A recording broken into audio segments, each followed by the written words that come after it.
to Busted Speakers. I'm Alex. And I'm Cam. And today we're covering a documentary film that was released on Netflix on the 31st of January, Miss Americana. This is a documentary on Taylor Swift. It mainly covers, it's sort of a dual documentary, or it's the way it's structured is that it is framed around current or recent events during the recording sessions of the Lover album, which we did cover in the 2019 Albums We Missed video.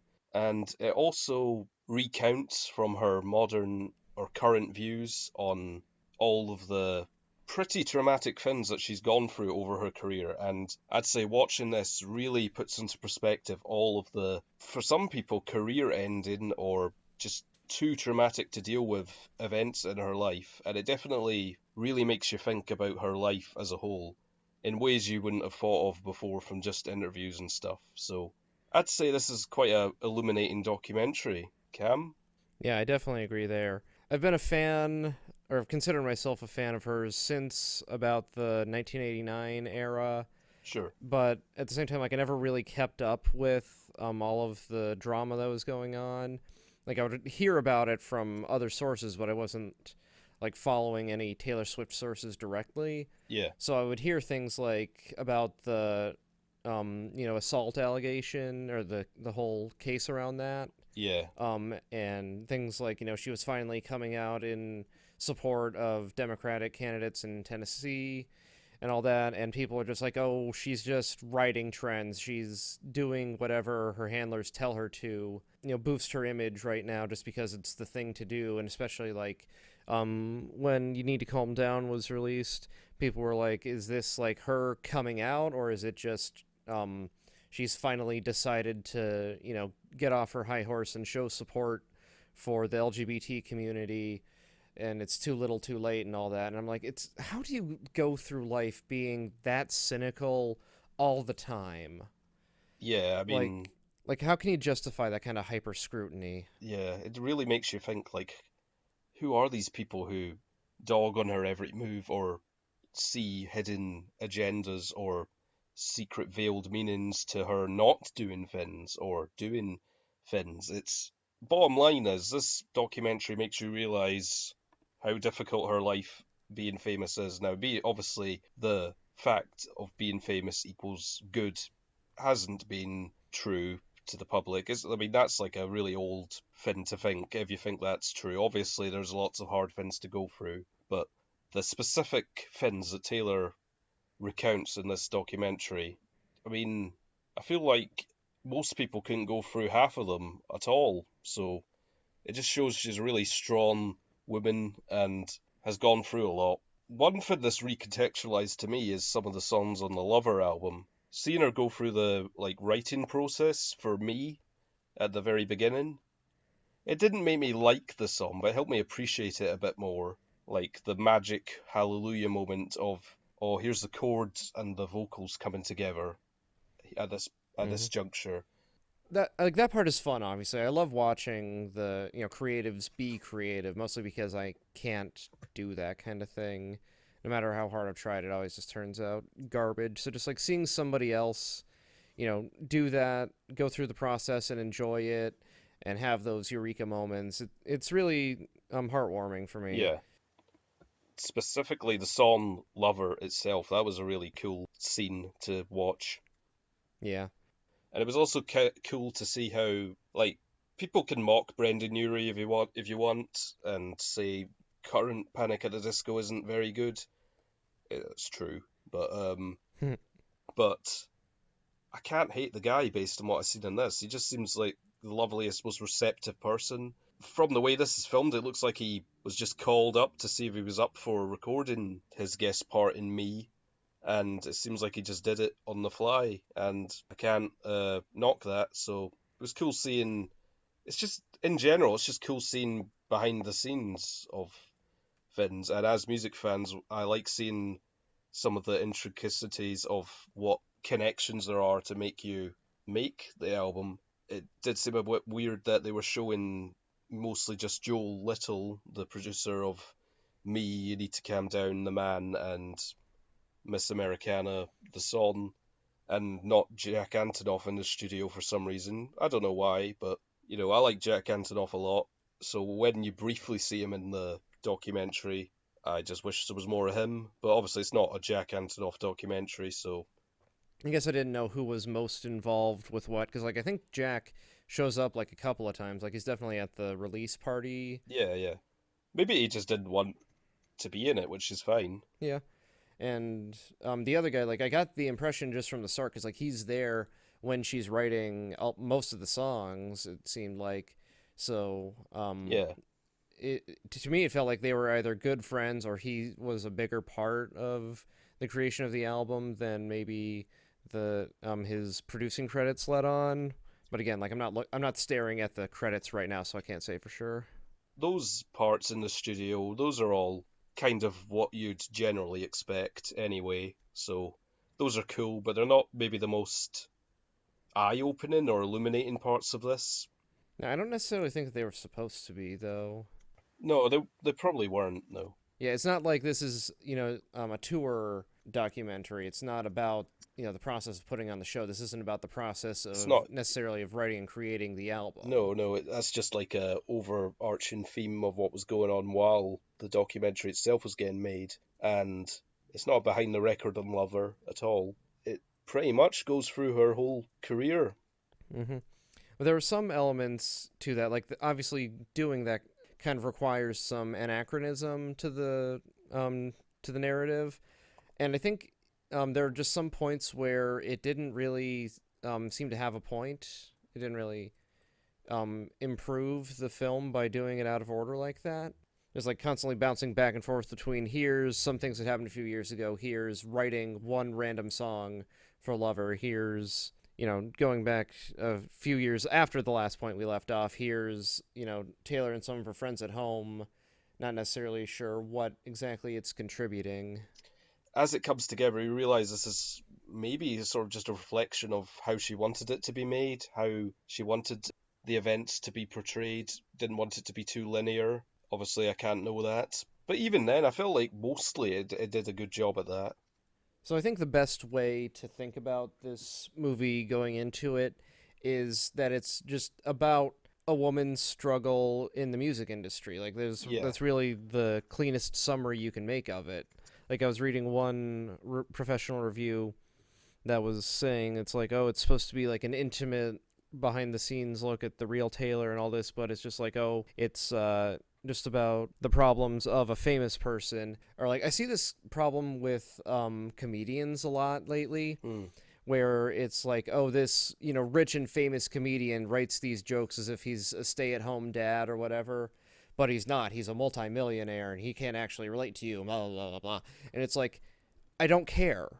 It's like we don't expect writers of big Hollywood movies to actually have lived through the things that they write about. Like I don't think James Cameron has ever actually been to space. yeah, yeah, I don't care about that. So I don't care that Taylor Swift isn't just some woman that I could meet walking down the street in my hometown.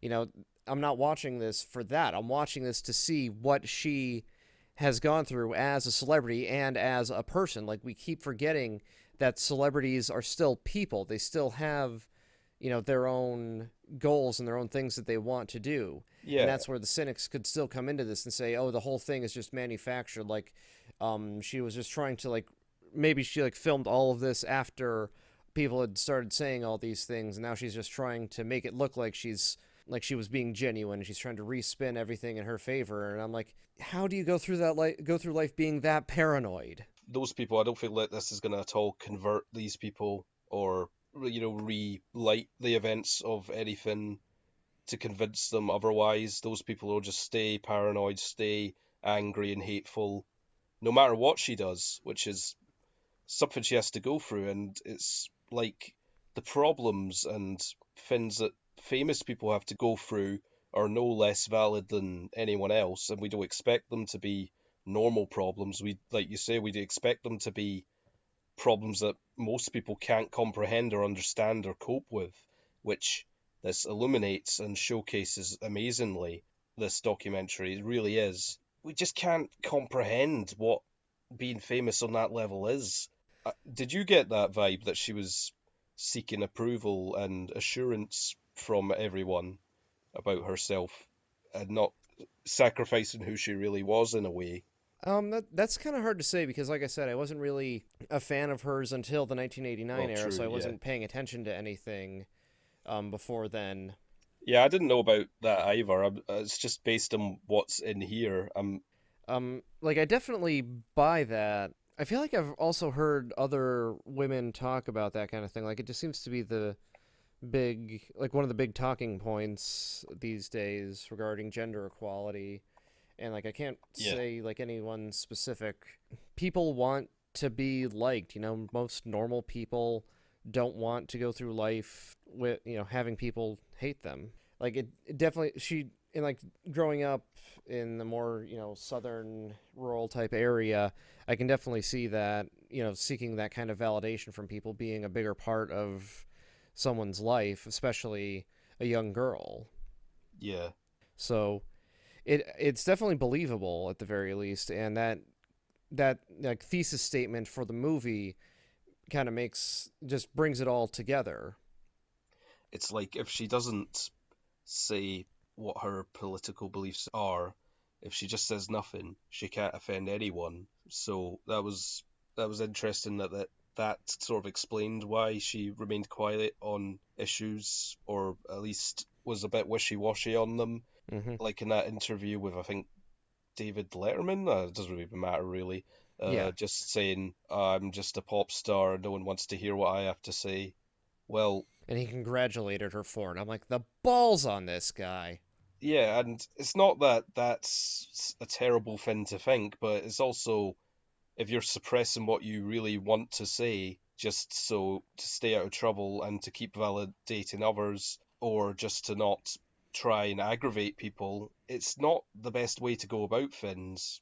And I feel like that's the conclusion she came to recently at the end of the documentary. Now, I hadn't even heard about it's weird, like, I don't even really like, I'm a Taylor Swift fan as well since probably around the same time, the 1989 era, maybe a few singles from the Red era I enjoyed as well, so around the same time as you. But I hadn't really heard about her suddenly backing the Democratic candidate for Tennessee, so that was interesting to see. Well, I didn't even really know she hadn't spoken about issues, so a lot of this was just illuminating to me. I barely knew much about her life, really, so it definitely works in that aspect. I think the thing about her endorsing the Democrats in Tennessee is that largely probably wouldn't have made it out of local news. Like, I'm sure there were some people who were like, oh, True. international pop star is, taking interest in local government or whatever. Or like they're trying to spin it like, Yeah, probably just wasn't made a big deal of yeah, outside of like, the country, which is fair enough. yeah, definitely not to the scale of the, assault trial and that sort of thing. Yeah, had no idea about that. That was definitely the hardest part to watch, especially with the court drawings section for to recount the trial. Hmm. The fact that she had, was it seven witnesses and picture of the event happening, and she only barely got the trial in her favor, goes to show it really is terrible, the justice system. And I'm not, it's not fair for me to comment on it since it's not the law system I go under, but this is just speaking on terms of, human rights and just everything being okay in the world. This is just moral transgressions. It's terrible thing she had to go through. I never even knew anything about it. So, like, you really, like, missed that completely? Well, I hadn't heard of it for some reason. I don't know why. It is true. I barely follow news stories, and sometimes these things pass me by, which is terrible. But yeah, so that was really powerful. That was almost like the twist of the picture. I had never heard of that. Yeah, like you say, you had heard of it a little bit at least, right? Like the big thing I remember was the aftermath when she countersued the guy for $1 to make a point. Yeah, yeah, that was really cool to see. Like, oh, yeah, $1. That's how little you mean to me, and this whole process. This is how my statement against you. Yeah, it's more like she just like wanted it on record that he did something wrong. Like, I mean, obviously she won the initial case, but then she also wanted it on record that, like, you can't do this to people. Like, Yeah, I don't know, just wanting to drag him a little bit more, and like he deserves it. It's like just making a stand and making a point like that. But like, you have even if you're cynical about her motives, you have to admit it's a brilliant strategy. it definitely shows that the trial was a complete farce. She said herself she did not want to be there at all, and who could blame her? Mm-hmm. Just the fact that she had to explain or justify herself about something that this person did. How had the world come to this? You know what I mean? Yeah, yeah, Yeah, it's just. And also, it didn't really get glossed over because it was mentioned, but only in narrations of video of herself at the time, but eating disorder as well. I did not know about that because yeah, I feel like that was pretty much completely private. But it was showing video clips of her, I think during the Red 1989 era, just of her on the catwalk, and she does look thin, but it just completely relights all of the clips because she is thin, but to her own detriment of not eating. She felt she had to meet an unrealistic level of beauty that she could not, and that's like mental illness levels almost, I'd say. yeah. If anything, I think that is like there are a few things that are kind of glossed over. Um, It that are, yeah, like it didn't get glossed over, but it was like mentioned almost in an offhand way, like she wasn't fully, well, not offhand, but it was like it was mentioned, but she definitely wanted to move on from it. That was a dark point in her life. Yeah. It's like on the one hand, obviously you don't want to dwell on that kind of thing. Yeah, But it's also it's good to give that more attention. Like she could have, I feel like she could have like talked about how she got over it. Like she said, like she's got like positive self-talk going. Like, no, it is healthy to eat. You can get through your shows better if you eat. It's better to think that you're fat than like risk collapsing every time you stand up. Like whatever she said about it. So like I feel like there's something like more focus on that could have helped people with eating disorders. Because like she didn't even mention anything like if she had gone to therapy or just spoken to a therapist at all that's true. about it. It could have had a little more focus in the movie, but at the same time, you don't want to dwell on that kind of tragedy. Like the Netflix show 13 Reasons Why came under fire for actually showing the girl's suicide and showing one kid get raped with a broomstick, Damn. and people like called them out on it. Like, that is so not cool. You're like, it's actually worse for like rape victims and suicidal people to see these things because then they start dwelling on it and Yeah. it makes it worse. So it could be like the same thing. Like, you don't want, like, I'm using the word sincerely here, you don't want to trigger anybody with body No, dysmorphia you to don't. like suddenly start dwelling on that sort of thing again. Yeah, and So it's like it's hard to find a balance. I feel like they could have done a little bit more, but I don't envy the director with the task of trying to figure out how to work that part into the then again, movie. I feel like this is mainly the movie itself is dictated by the topics that Taylor herself felt comfortable talking about. Like, I don't think she actually spoke about her, like, being under fire. Completely terrible the way it's shown in the film, but under fire for, like, how many relationships she's gone through. I mean, that should never be Mm-hmm. mentioned really by the press, but they'll mention anything.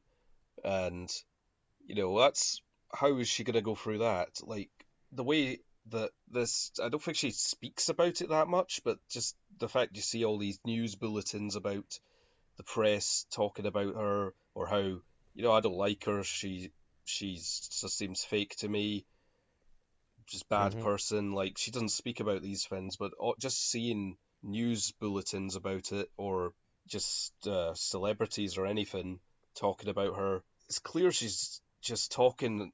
She's only comfortable talking about certain things, and this does showcase most of the things she's gone through in her life. But it's hard to strike a balance when her life has had little balance itself, and there's so much in here as well. If there's Yeah. one thing that was kind of glossed over that I feel like shouldn't have been, it's and maybe like this was, I think there was also like a Netflix documentary on the Reputation tour, Yeah, there's like a which I haven't watched. I think it's stadium concert tour. I don't know if it's anything similar to this. I feel like it isn't. I'm not sure though. I really don't know. I haven't seen it either. Yeah, probably not. So we get the segment where it's, the whole controversy about whether or not like it, Kanye sharing that video footage of Oh yeah, yeah, yeah. or I remember that. whatever the sequence of events Hmm. was, sharing the video of her like approving the line in that song, and like they show like that clip of Kanye singing it to his fans and his fans singing it back and all that, and that's terrible. Yeah, Like, that's mob um, mentality, toxic yeah. behavior, toxic masculinity, just all the worst traits hmm of pretty much mankind on full show there. And so, like, the point of that scene is like, no matter what the truth is, Taylor didn't deserve that kind of treatment from Kanye's fans, even though like none of it happened to her directly. But like Yeah. at least like that part of it didn't happen to her directly. But it's true that she didn't deserve that. But they also don't. They tiptoe around what exactly happened there. Like, as far as I know, she still hasn't admitted what what happened, the whole truth of that Yeah, situation. that's true. And Yeah. so like that to me seems like the only disingenuous part of the doc. Uh, Because like they also gloss over the entire Red era and why she decided to, you know, reinvent herself in that specific way. She talks about reinvention, but she doesn't talk about the motivations behind the reinventions. well, didn't she say towards the end that like men don't have to reinvent themselves much at all, but women have to keep trying to be new and shiny and exciting every few years, or they're not allotted into the pop sphere anymore? Yeah, they did talk about that. They did talk about that, but not specifically about the Red era, but maybe Yeah. underlying without her specifically saying it. Maybe that's just why she suddenly decided I've kind of had some pop hits with, you belong to me with me and others, but I'm not a pop star, but I could be one. So I just prove Yeah. it to myself that I could be one. But she doesn't say this explicitly, like you say. Like, yeah, the Red era is pretty much glossed over, which maybe is fair. Yeah. I mean, technically isn't the Speak Now era kind of as well, but I just think the like with the supposed thesis statement of the documentary being, I'm a people pleaser and chasing that high kind of ruined my life or was starting to.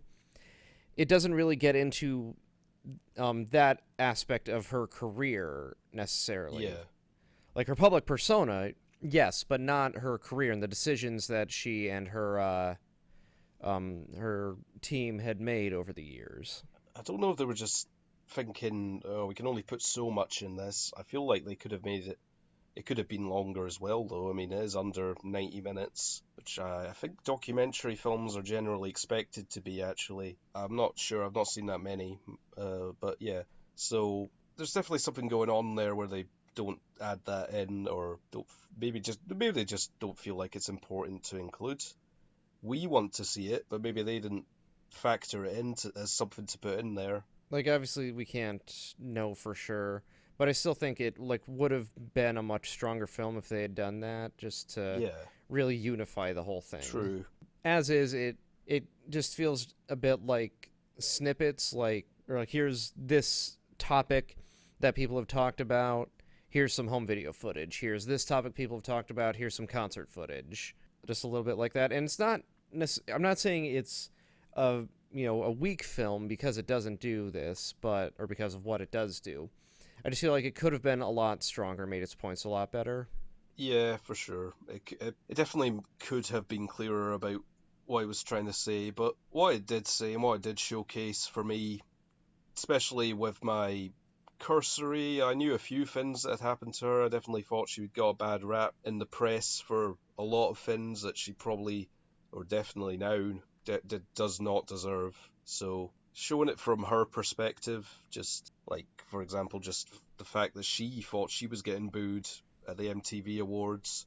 Oh yeah, like I never even thought about that. Watching it, it's clear to us that they were booing the instant actions of Kanye going on stage, and we see the build up of her career over the past 4 years or so up to that point. Still main very successful, but still mainly a country pop artist. Suddenly in the same realms as Beyonce, and the fact that she thought she was getting booed, it was like all of her preparation of just seeking validation and approval and just wanting people to enjoy her music. That I could definitely see that being extremely difficult for her to deal with. Parts like that just they recontextualize what I had conceived of events in her life. So this I feel like this documentary did a really solid job.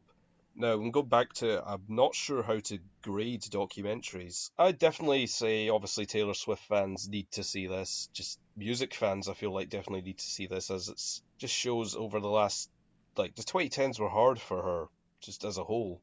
And I hope this new decade is a lot happier and more balanced for her. I feel like she says herself she's in a better place than she was, and I'm happy to see that. And I'm happy to see this documentary. Yep, I definitely also recommend it. Like I said, I think the best perspective to come at this movie from is just the struggles of a woman in a modern woman in the music industry, and I think that's where it's going to have the most value. I think that it's going to mean a lot to Taylor Swift fans and aspiring female artists in general, and it's there's a great amount of value to that. Yeah.